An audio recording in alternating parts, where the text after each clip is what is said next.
নির্ধারিত সময়ের ৩ ঘন্টারও বেশি সময় পর দেয়া হলো চ্যাম্পিয়ন্স ট্রফির জন্য ভারতের স্কোয়াড।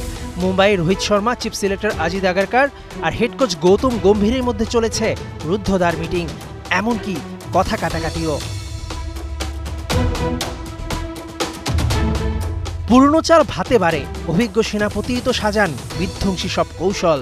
যুদ্ধে কিছুটা আহত হলেও ক্ষতি নেই, ওই যে বলে না, form is temporary, class is permanent. সেই কারণেই ক্রিকেট বিশ্বের পাকা শাসক ভারত চ্যাম্পিয়ন্স ট্রফির চূড়ান্ত স্কোয়াডে ঠিকই অধিনায়ক রেখেছে অভিজ্ঞ রোহিত শর্মাকে। শুধু তাই নয়, তার সঙ্গে আলাপ করেই সাজানো হয়েছে দল। এক মাঘে শীত যায় না, একটা টেস্ট সিরিজ দিয়ে রোহিত শর্মাকে মাপা যায় না। এবারে চ্যাম্পিয়ন্স ট্রফি নানা কারণেই ভারতের কাছে বিশেষ। শুধুমাত্র ওদের দেন দরবারেই পাকিস্তান একা আয়োজক হতে পারল না। সিদ্ধান্ত বদলে আইসিসি বাধ্য হয়ে হাইব্রিড মডেলে চ্যাম্পিয়ন্স ট্রফি আয়োজন করতে হলো। দাদারা যে বিশেষ, সেজন্য চ্যাম্পিয়ন্স ট্রফিতে চ্যাম্পিয়ন হওয়ার চ্যালেঞ্জ নিয়ে 15 সদস্যের দল ঘোষণা করল ভারতের চিফ সিলেক্টর অজিত আগারকার। কোহলির সময় ফুরিয়ে আসেনি, আইসিসির ইভেন্টে সফল এই ক্রিকেটারকে রাখা হয়েছে স্কোয়াডে। টপ অর্ডারে আছেন দলের 2 সম্ভাবনাময় ব্যাটার শুভমান গিল ও যশস্বী জয়সওয়াল। আরও আছেন শ্রেয়াস আইয়ার। উইকেটের পেছনে কিপিংয়ে ঋষভ পান্ত আর কেএল রাহুল।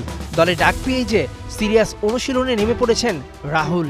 অলরাউন্ডার ক্যাটাগরিতে আছেন হার্দিক পান্ডিয়া, রবীন্দ্র জাদেজা আর আকসার প্যাটেলের মতো এক্সপিরিয়েন্সড ক্যাম্পেইনার।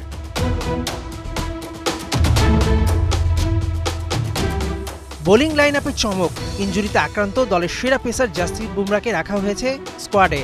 সুস্থ না হলে 12 ফেব্রুয়ারির মধ্যে স্কোয়াড পরিবর্তনের সুযোগ তো থাকছেই। নানা সমস্যা কাটিয়ে চ্যাম্পিয়ন্স ট্রফি দিয়ে ফিরেছেন আরেক কার্যকর পেসার মোহাম্মদ শামি। তবে পেসার মোহাম্মদ সিরাজের বদলে ভারত আস্থা রেখেছে আর্শদীপ সিং এর উপর। স্পিনার স্লটে জায়গা পেয়েছেন কুলদীপ যাদব ও ওয়াশিংটন সুন্দর। এই দল নিয়ে চ্যাম্পিয়ন্স ট্রফি জয় হয় কিনা, নাকি অস্ট্রেলিয়ার কাছে শেষ মুহূর্তে খাবে ধরা, সেটা সময়ই বলে দেবে। তখন আবার হবে দাদাবাবুদের কত নাটক। মেহেদী নাইম, ৭১।